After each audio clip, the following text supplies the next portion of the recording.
everyone. So just to also add on to the financial aid and scholarships, there's another mode to apply for scholarships, and it's through QuestBridge.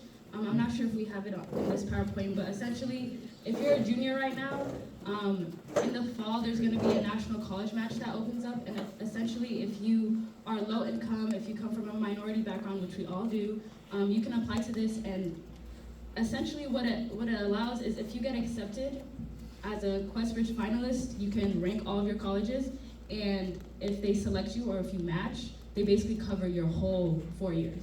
And I'm a QuestBridge finalist, and so all I ranked was Vanderbilt because that's the only place I really wanted to go to. But they have all the top tier colleges. So they have Brown University, Stanford, MIT, Columbia.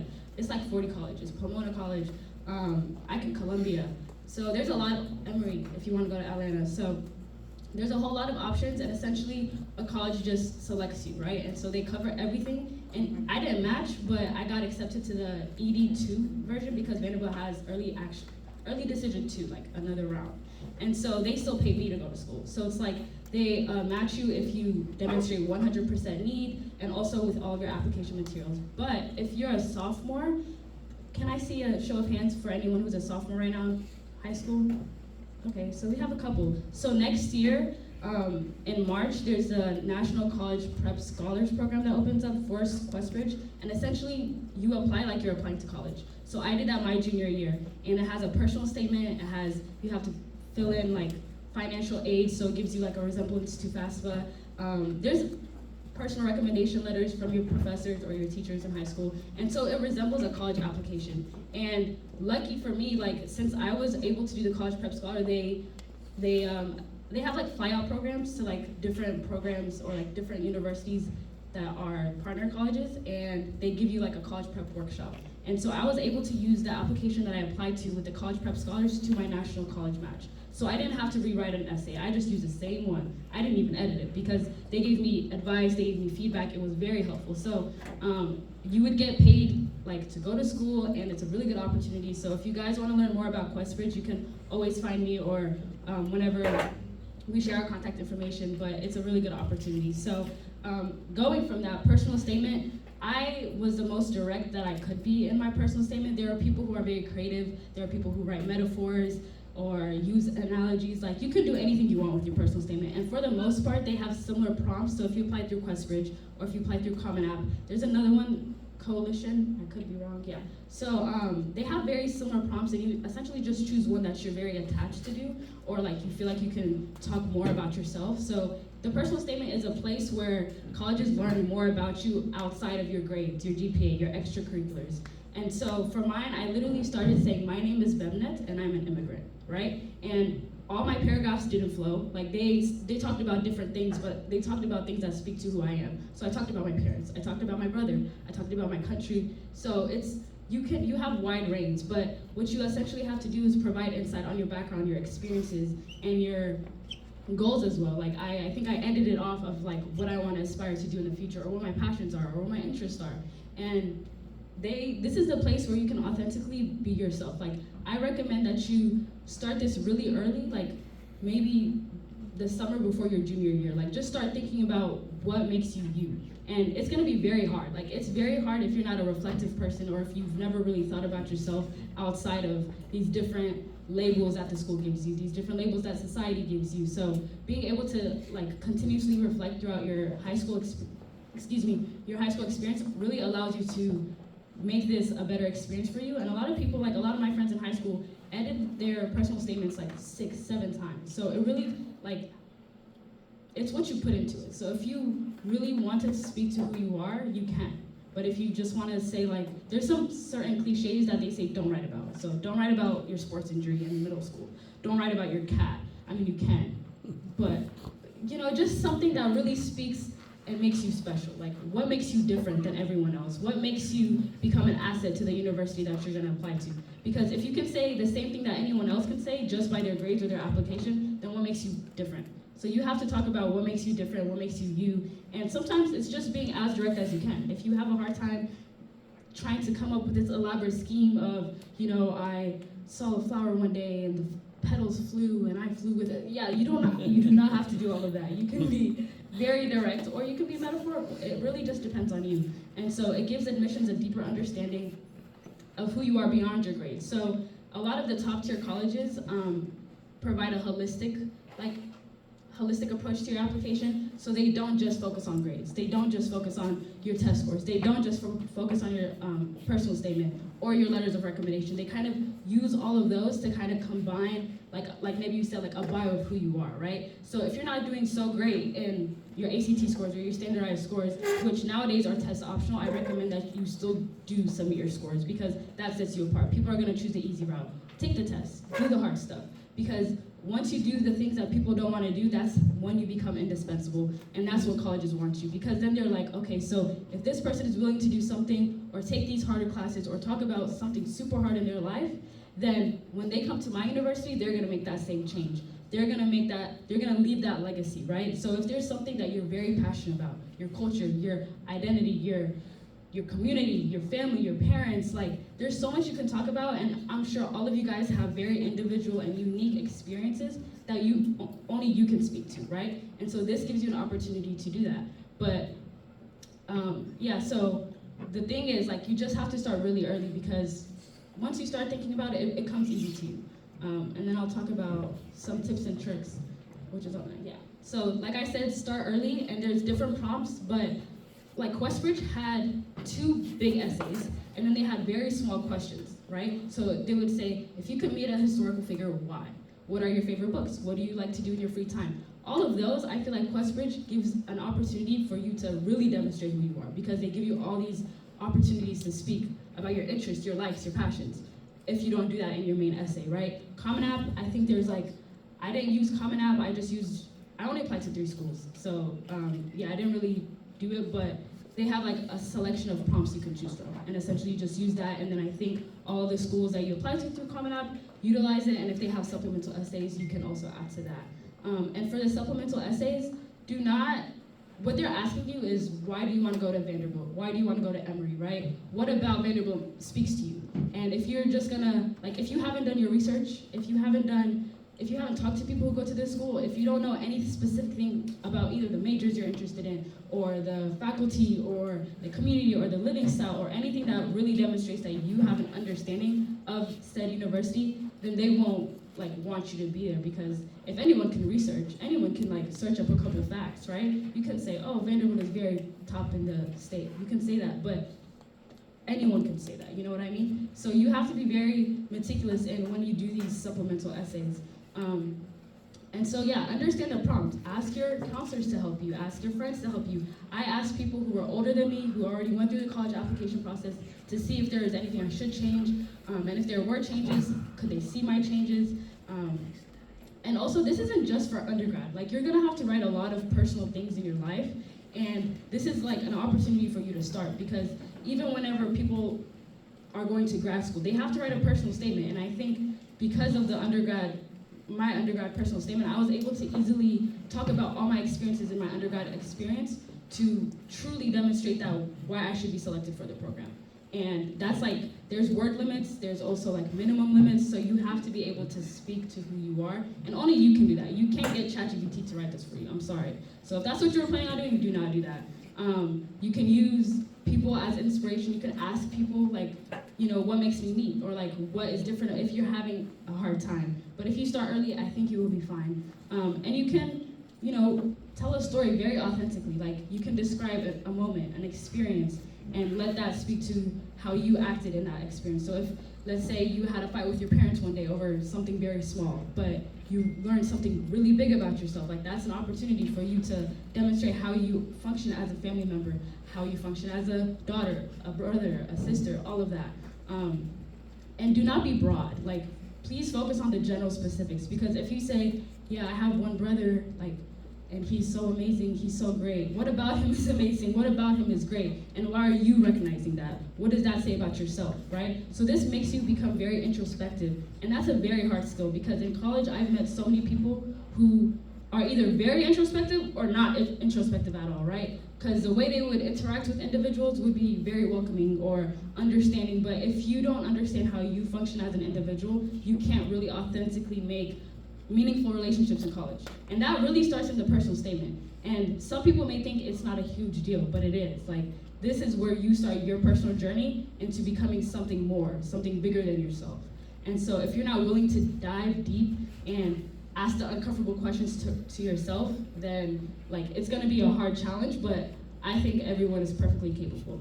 And some people, I think some colleges don't require supplemental essays, so whatever you write in your personal statement is what is gonna go, right? So if you're, for instance, my test scores, they were okay, but everything else was, everything was pretty good on my application, I'll just say that, right? But I would say my personal statement really helped me a lot more than my test score did, right? Because Vanderbilt's average ACT score 33 to 36, right? And I was nowhere near that, but I was able to have everything else in a way that I knew that was gonna make me stand out, make me highlighted. So don't be discouraged if you don't get a 30 on your ACT. Do not be discouraged if you can't get a specific score, because if you're able to make up for it in other spaces on your application, then it's gonna be okay. That's what holistic means. So just because you are not hitting the average or the minimum or the maximum, doesn't mean the application's gonna get thrown out.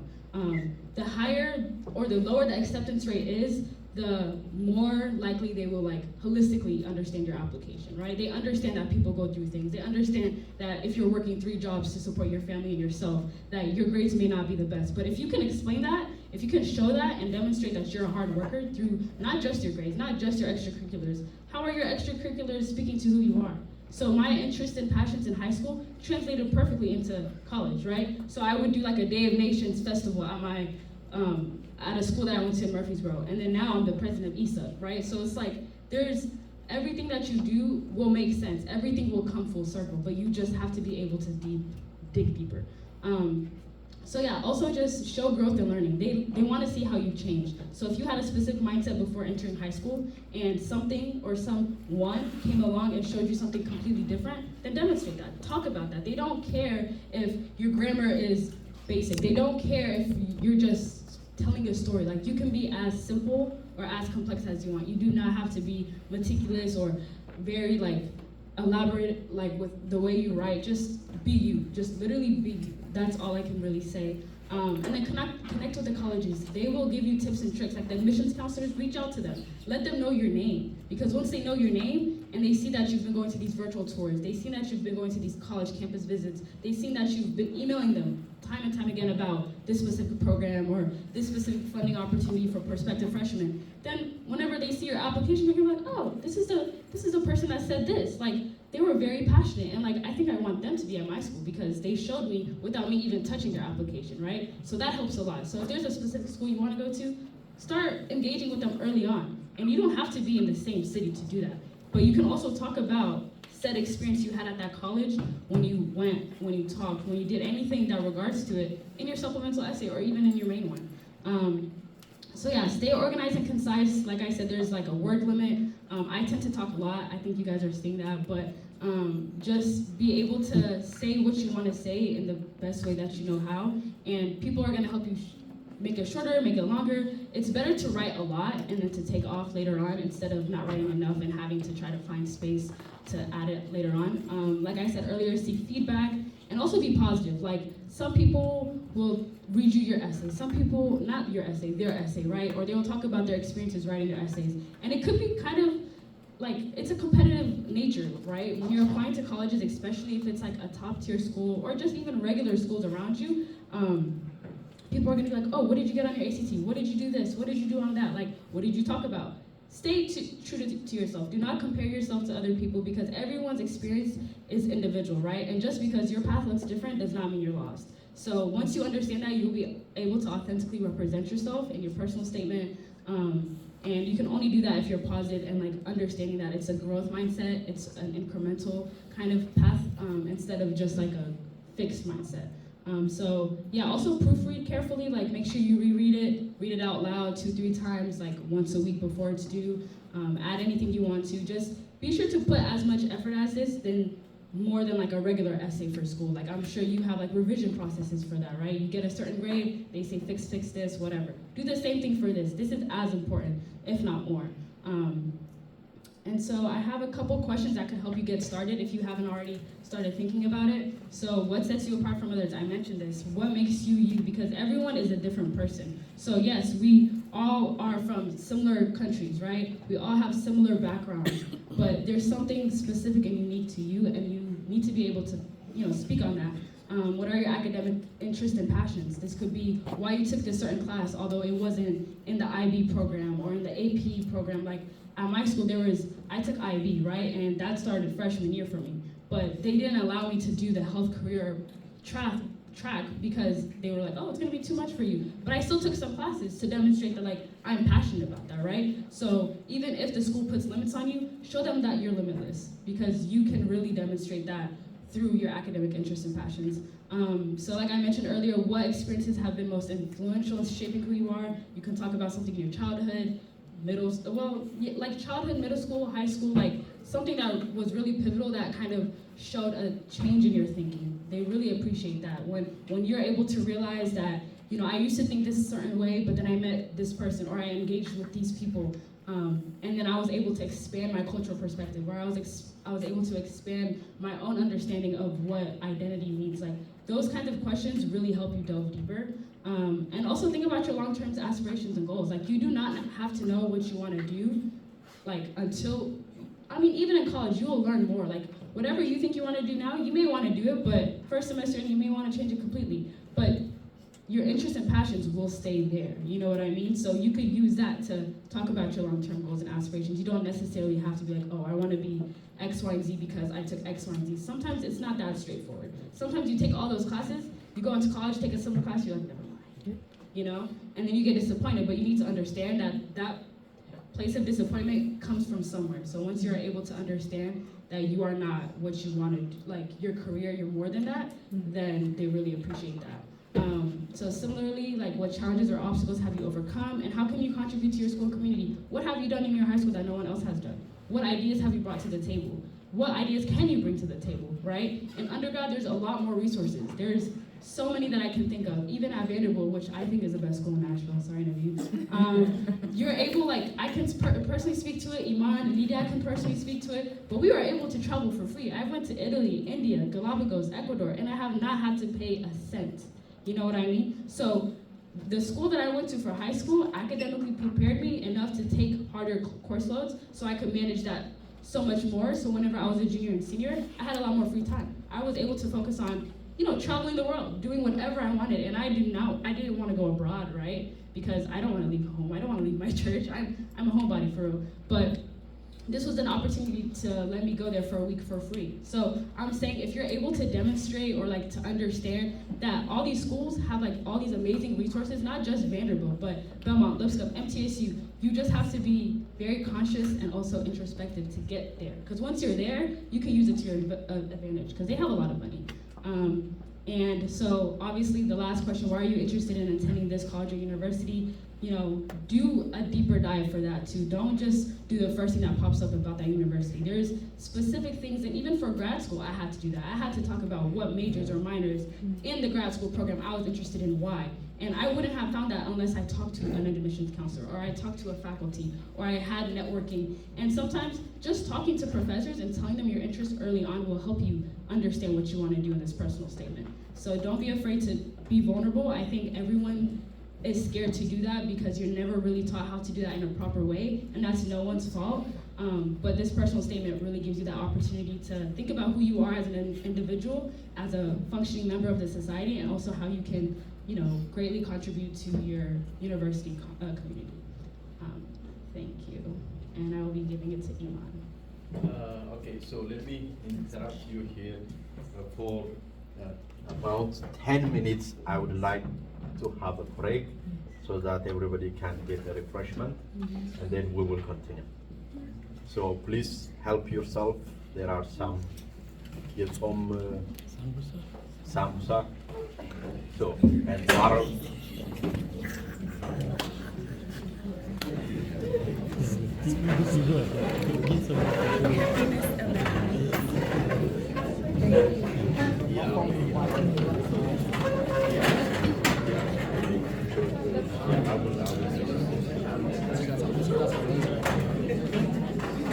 And then we will inform you about the mentorship program we are hoping to accomplish. So that's why we ask you to put your information on the paper that was given to you. So let's continue the remaining session. So please.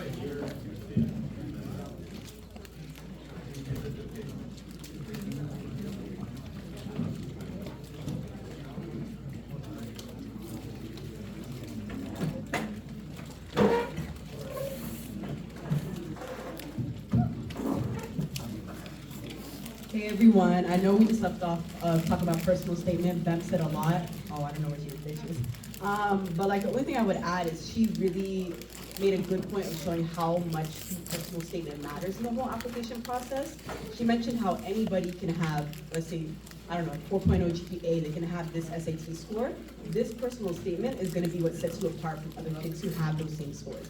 I've talked with admission counselors in the past, and they have told me, they have told my friends that our personal statements is what made them fight for us to get into the school.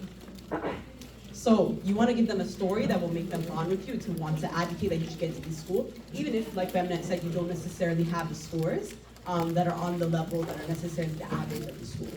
And I would also emphasize, before I start talking about the resumes, is to really lean into free sources of help.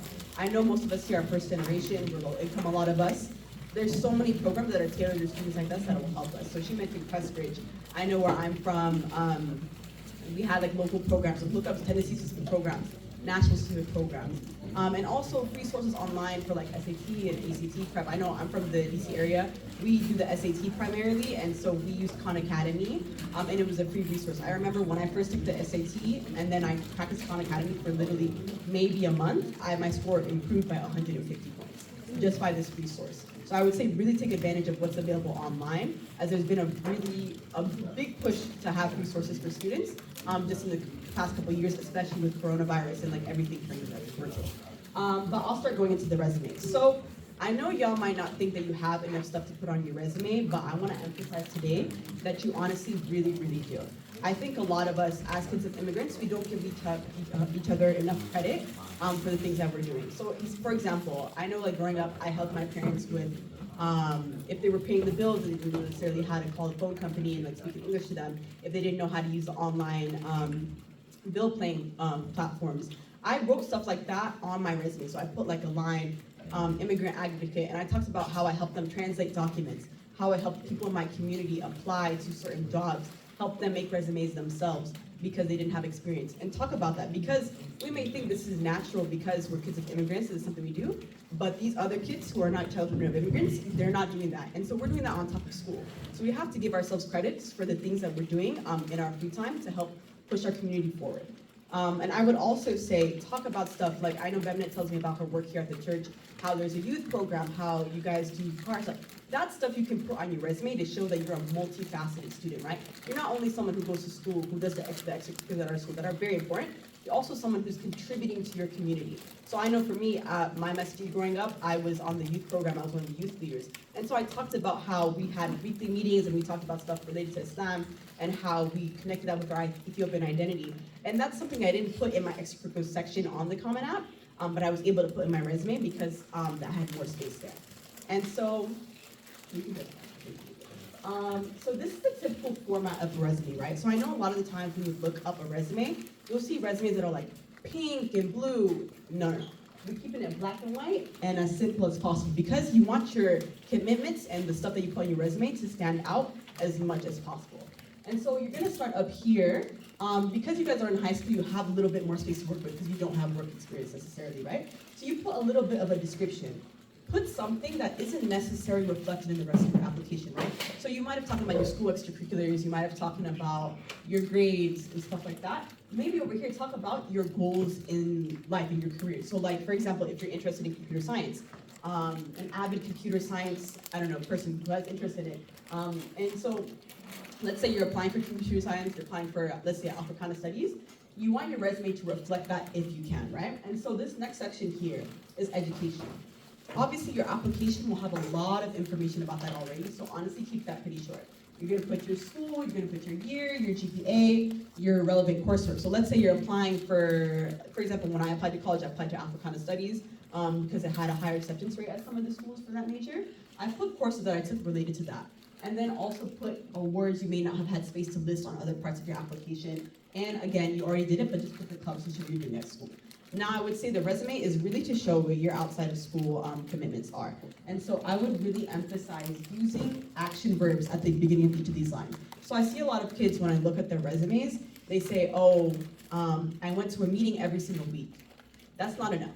We have to say, what did you do at that meeting? What did you learn? How did you contribute to this community? So they can show, okay, you did this, but so what? How will you take what you learned at that extracurricular, at that meeting, at that organization, whatnot, and how will you bring it to our community and to help better our community, right? And so here they said, created a yearbook logo designed to incorporate school mascot and colors, et cetera, et cetera. And so you're really thinking, okay, so they have the skills of creation. They know how to use graphic design. They know how to do those types of things. So that's really important. I would say my biggest advice for each bullet point is to follow this format. You start off by saying what you accomplished. So right here, they said accomplish X. So they created a yearbook logo. And so that shows, okay, I actually got something done as a participant in this program. Then you're gonna say as measured by Y. So over here, it says increase profits by 5%. That's how they show I created this yearbook logo, and then this is the difference that my contribution made. So for example, you could say anybody could go to the school meetings like I was telling you earlier. I went to these school meetings, I created a yearbook logo, and I helped increase profits by 5%. If I come to your school, I can help your yearbook or whatever related organization do the exact same thing. And then the last part is by doing Z. And so they talked about this, I created a yearbook logo designed to incorporate school mascot. They did that to get the result by doing this action, right? So I would say definitely keep with that format. And I would say, if you're applying to schools, look at their career websites. So for example, I know online a lot of people talk about like they want to go to like Harvard or Vanderbilt. These schools have career websites, right? So I remember going on to like, let's say like Harvard's career website, they have a template right there that shows you exactly how they want their format. So you can literally just piece in your resume format or your resume, I guess, content to fit the format that they have. And that would actually like fill the desires that they want because this is the one that they release themselves, right? And so I would also just emphasize again to include extracurriculars that are not related to school, right? For example, me, I did, like I said earlier, the immigrant advocate thing, the masjid involvement.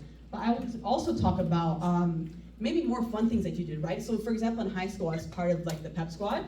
And so we did a lot of stuff to help bring, I guess, like school spirits and school events, right? That's not necessarily something you're gonna put in your extracurricular section or on the rest of your resume, but this is something fun that you can put to show that you're a multifaceted person and you're bringing good energy into the community. So honestly, overall, I would emphasize, try to include stuff in your resume that you didn't have stuff to do, have place to put in the rest of your resume. In the extracurricular section of the Common App, and I believe the rest of them, there's only 10 slots, right? And they only give you, I wanna say 100 to 150 characters, not words, characters, to talk about your 4 years of contributions in these clubs. I would say if you mention some clubs in your extracurricular section on the Common App that you didn't necessarily have space to expand on, I would use that resume as an opportunity to expand on what you did, so you can show the, I guess the multifacetedness or the, I guess, thoroughness of the stuff that you contributed, to show them that like I, as a student, when I come to the school, I will apply the same skills and the results that I had in my extracurriculars when I come to your school and be, I guess, a full person of the whole community. Yeah, thank you.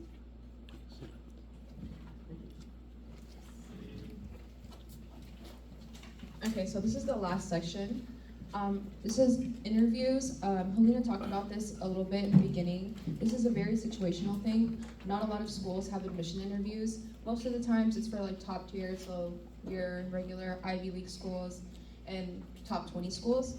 And then there's also scholarship or honors program interviews. These are like main ones, so like Gates Scholarship, or if you're trying to apply to an honors program at a university, so the University of Knoxville or University of Tennessee at Knoxville has an honors program, and usually there would be an interview for that. So an admissions interview is basically a chance for you to meet with someone or an alumni at that school and basically tell them why you're wanting to apply to that school. Usually admissions applications take a look at the interviews. So at the end of the day, that interviewer will go to the admissions people and tell them, oh, I met with this person, they're really great, I feel like they'll be a great fit for this school, so this is another person that would advocate for you instead of having an application or things of that sort. There's also scholarship and honors program interviews. So for example, Duke University has a scholarship program with UNC Chapel Hill.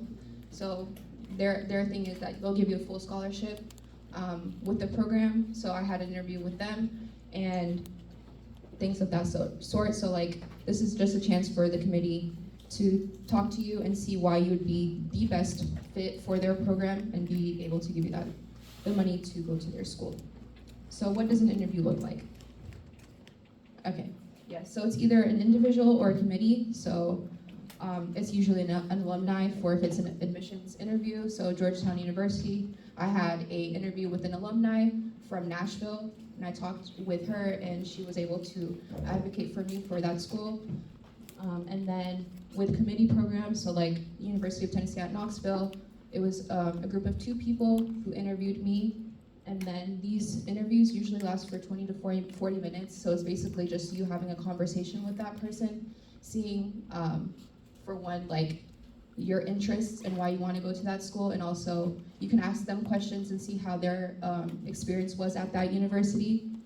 And during the interview, they usually ask you questions about your application. So for you to expand on your interests, your extracurriculars, your grades, and things of that nature. So some example questions would be, tell me about yourself. Why do you want to attend this college or university? What do you hope to study and why? But yeah, essentially those are the questions. You would want to have that interview be more of a conversation than it is someone just asking you questions. And I feel like, personally for me, with my Georgetown University, it was really it was a conversation with the interviewer, and I feel like I wouldn't have gotten in if it wasn't like that. That was my very first interview that I had. I was very nervous, and at the end of it, I was like, wow, I feel like I expressed myself very well, and the interviewer was so happy with it, and she explained to me like, yo, you will be a great fit at this school. So making sure that you're having a conversation with that person is very, very important. But yeah, that's our presentation. We have a mentorship registration as well, so Professor will talk about that. Thank you. Thank you very much. So, to be honest, I am very much impressed with the student group presentation, and it is outstanding. And if I were to grade you as a research presenter or something like that, I would all give you A. So please give them a round of applause. Honestly, I'm very much impressed with your presentation. That's, as an Ethiopian, one of the skills that I struggled with is presentation, you know. Especially those of us who grow up in Ethiopia, we are very shy to stand up in front of people and express our ideas. But these kids, they have done a very amazing job. So the next part is for those of you who are in the attendees. If you have any question, you would raise and you ask the question, and the student groups, whoever can answer that question, can raise and respond to that question. So I will give to the attendees to raise your hand if you want to ask a question. Yes, introduce your name and you can ask the question. Hello, my name is Brandy. Hello, my name is Brandy, and the question that I have is about the Quest Bridge program. My husband and I teach at Ezo Harding Christian School, and some of my students are graduating. So my question is, do you have to be a junior to participate? Is this available to seniors as well? I can just project my voice. Okay. Okay, thank you for your question. So there's 2 parts to the Quest Bridge application. So if they're a junior right now, I think the National College Prep Scholars Program passed already. I think the application was due, 2 weeks ago. But if they become a senior in the fall, there's a National College Match, and anyone can apply to this. You don't have to be a part of the previous program.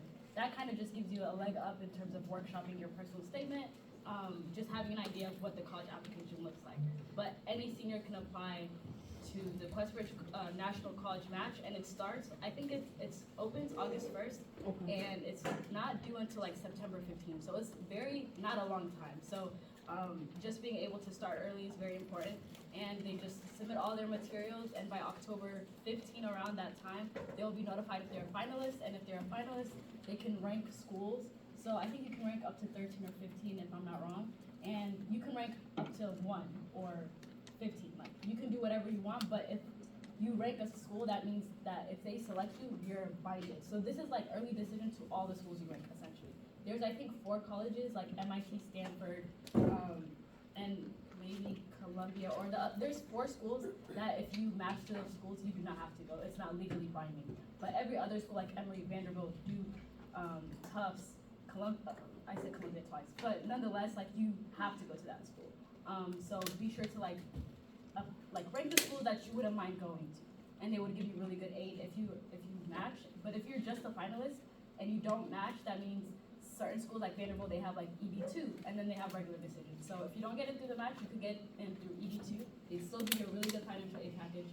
And if you don't get in there, you can also get accepted through regular decision. Other schools only have the QuestBridge and then the regular decision. So you still have opportunities to like get an interview, because I think I scheduled an interview with Vanderbilt after I did a match, or before I knew I did a match. So they have it's a long process. So I didn't know I was accepted into Vanderbilt until February.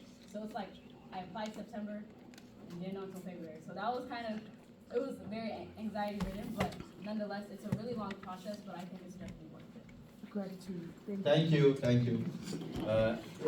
Second question. Anybody was a question for them?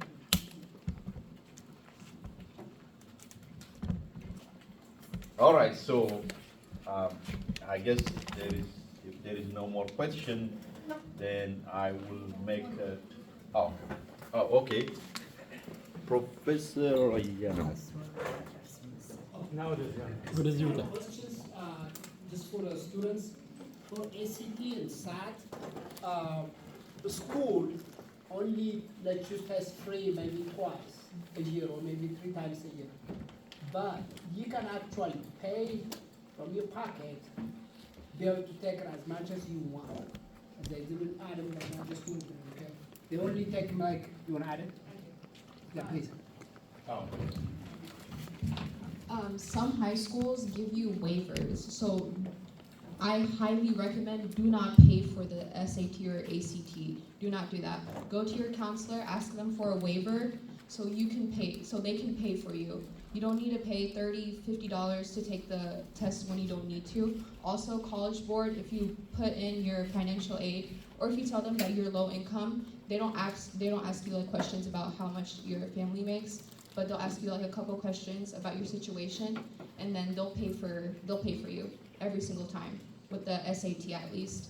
ACT, if you ask your counselor, they'll give you a waiver, so you don't have to pay for it. Also with the SAT, make sure you're taking your PSATs, because you can get a scholarship with that as well. Even if you don't rank high, if you're like somewhere near the high level, you can get a scholarship, maybe get full tuition in that regard as well. Thank you. Okay, any other question? All right, so if there is no question, then the next thing is about the mentorship opportunity. I would like to say something, or Professor Michelle, do you want to say? Yeah. Thank you, by the way, guys. First of all, again, kudos to you. You did a great job. I'm very proud of you. The next thing is, if you didn't fill this form out, please do that, and please put your contact information. One of the things I think they will talk about is if you require, or if you have any questions, perhaps even after today, if you would like to have any, if you have any questions on college application or anything that has been talked about today, some of, I think, our students would like to assist you. And so we're gonna basically connect you with a mentor, and that mentor is gonna help you out in terms of, whatever you are filling with in your college search. So this is very important. I know some of you are probably considered it as less important, so you didn't put your contact information, but I would like that contact information so that we can match you with someone. Let's say if you are interested in going to Vanderbilt, we're going to put someone as a mentor for you from Vanderbilt. If you're going to MTSU, you could be matched with someone from MTSU, and so on. That way you can get the help that you need to succeed in your application. So please take that into consideration. One more thing that I'm going to add is we're thinking about doing a lot of things for you to assist you in terms of not only college search, but also in terms of maybe like your success eventually. And so if you want us to include some other programs other than college search, would like to include that. So if you can give us a comment, like what kind of programs do you want? What kind of questions do you have? That will be something that will help us as an education committee to organize maybe a workshop, not only on college search, but something else. And so please also take note of that. And if you have any comments, please ask those questions today. Don't just rush. I think you have time. So let's just take maybe another 10 minutes or so.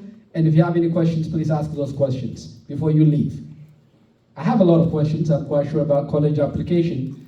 And I wish I had this opportunity a year back when my son actually applied for college. I didn't know most of this information. And so if you have those questions, please ask today. And again, if you would like us to include anything, as I said, in the education program, please let us know so that we can include it. That's all. Thank you. All right. Thank you. Okay, so about the mentorship program, here is what we are going to do. We ask volunteers, students who go to Bandi, Belmont, MTSU, or even other schools across the country who have Ethiopian descent, and we have got your information. Based on that information, we will try to pair you with the school that you want to apply to. So that's what we are going to do. So this information is important. And also, I got the list of Ethiopian descent students at MTSU from Ethiopian Student Organization President Salonia, and I'm gonna send out that email to those students and ask them if they are gonna be volunteer to be a mentor. Mentor is very important for success. So I will do that, and those of you who go to Bandi and Belmont, if you send me the email list of Ethiopian origin students, then I can contact them, and then we will have all the list, and then we will start hiring them. Okay? So that's all about the mentorship. And before we close the workshop, I would like to add some things about what's presented to you from my own experience. About especially the personal statement. So the personal statement part, they have said it all, but I just want to tell you how much that's important. So for me, for example, as a professor, I serve different committees. Like, for example, if a professor is applying for a physics department position in our school, they have their personal statement, what we usually call it cover letter, their CV, and other stuff. So the first thing that we read is his statement. So if the statement is not good, I personally, and the rest of the committees, they wouldn't even look at the CV. So if we have for a scholarship, there is gonna be so many applicants. They made the first screening based on your personal statement. So for a job, like recently there was 100 applicants for one physics assistant professor position. So we have to make a first round screening. And that's mostly based on the personal statement. So if your personal statement is not good, nobody look at the remaining part. So I just want to say how that's very important. And second is how many of you are 12th grader and would go to college in the fall 2024? Raise your hand. 1, 2, 3, only? Okay, my advice for you, this is the advice that I gave to my son when he went to Vanderbilt. He's the second year now. So as a professor, I will share my experience with you. How many of you are 11th grade here? 1, 2, okay, 3. So another thing, those of you who really aim high, I always tell students, always aim for the stars. You may land on the moon. You see? So you may have a big ፍላጎት ሊኖራችሁ ይችላል. You might want to go to Harvard, MIT, especially in the science and technology field, STEM field. And I would recommend you to have some research experience during the summer. And having said that, in the past, I had worked with friends, sons and daughters, and I mentor them in research. I do research. I've been doing it for 20 years. And I take high school students who are really, really good and want to work for free for 2 months in the summer. And when they apply to college, based on their work, I can write them a recommendation letter. There is one example who is this year he's a freshman at Vanderbilt.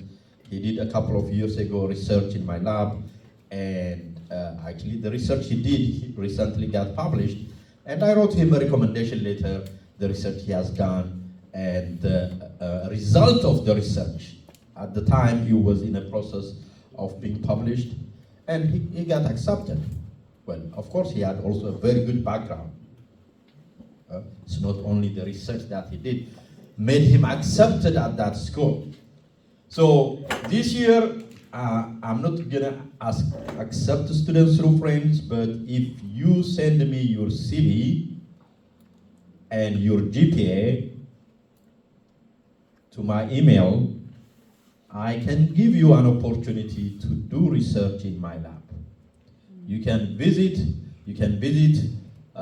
or you can Google, Daniel Erenso, or just if you put my last name Erenso, you can find about the information regarding the research that I do. Okay, so that's one thing that I want to pass to you for 11th grader. I prefer 11th grader, so he can work this summer, and then I can write him a recommendation letter when it's time for him to apply to college. But that's based on merits on his work. And also for the college students, if you are interested, please contact me. You probably have heard, I have a lot of undergraduate students who do research with me. I do research that integrates biology, chemistry, physics, and medicine. All right? So that's all I want to say, and thank you very much. One more. Okay, this is not going to be the last. So we will have more this kind of workshops in the future, and please pass this to the other students. Okay. So, guys, you want to say something? Well, so. I just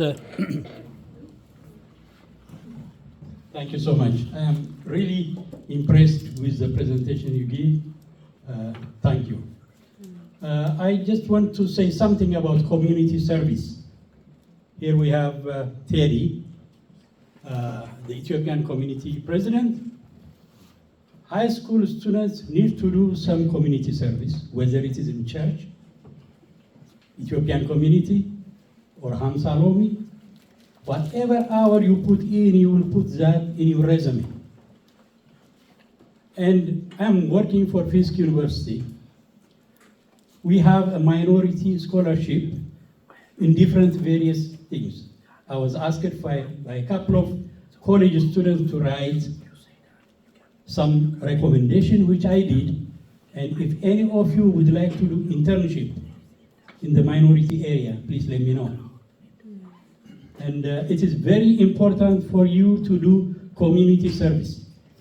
Whether it is 10 hours, 20 hours, you can talk to Teddy, you can talk to me. I just want to mention this. Yeah, to add on that, extra, basically he's talking, Gaitaha is talking about extracurricular activity. So extracurricular activity is really, really big in America. When we grow up is what we were told is just we don't have the experience, to do other stuff. That's probably maybe reflected in our community here, but that's the way we grow up. But here in America, to get accepted in colleges, extracurricular activity plays a big role. As Guy Tahaye said, serving the Ethiopian community.